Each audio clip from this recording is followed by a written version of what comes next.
سلام، من شادیم. مجسمه که نیستم، آدمم. این کات میخوره. بگم دوباره با مشخص داشت زبونم نمیشه. این داره میگیره. یه دونه دیگه هم بگم بگیریم. ای بابا شروع کردم حس نداره. یه بار میخوای از اول بگم یادم نمیدونم چند صفحه است. چندین صفحه است. موهام خوبه؟ نگیمون 1 2 3 اونجایی که از اینجا بگم. اونجا که چی؟ باعث شد اینجا یادم میره. داره اعصابت خورد میشه اونجوری میکنه قیافتو. خیلی تنهایی. پس از اینجاش اشتباه میگم و بذارین از اول بگم دیگه ریدم توش. ای وای میتونی اینجا رو کات کنی؟ اینو کات کن. یا زیادی گفتم. داری اعتقادات و عقایدت رو فرو می‌کنی تو پادکست من. اینو استاپ کردی؟ نه. بکن. به خاطر رفاقت. حالا تو خودم هم دیگه. حالا میگم اونجا هم میبینم.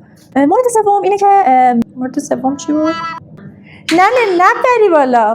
برو. طولانی شد اینجا شاید اوکی. میخوای کات کنم برم بعدی. دارم زیاده گویی میکنم. خانی دیگه خیلی داریم مسش میدیم. خب. آجا نه یارو میز. وای سیریش شده بیاد بالا. ببین تو این کمد آبیه یه دونه رنگارنگ به من میدی؟ صدا داره ضبط میشه. بسته دیگه. اینجاش یادم میاد. این دختره موقع شکم‌ها با چی درست کرده بود؟ توشو با چی درست کرد؟ من گشنمه. قندم افتاده گشنمه. وای مرسی. خب نوک دماغم جوش مجلسی زده چرا؟ خدا نبود. به جان شادی. خب اگر فاخر خانم اجازه بدن ما ادامه بدیم.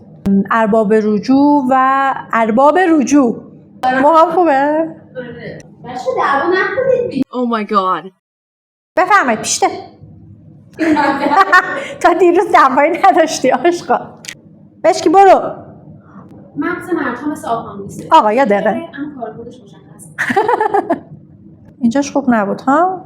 اینو نگم ولش کن دیگه. بگو بی زحمت سه‌شنبه صبح یادآوری کن. مستمر تلاش کنید. میدونم چی بگم.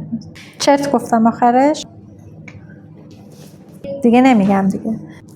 تمام. بیا خود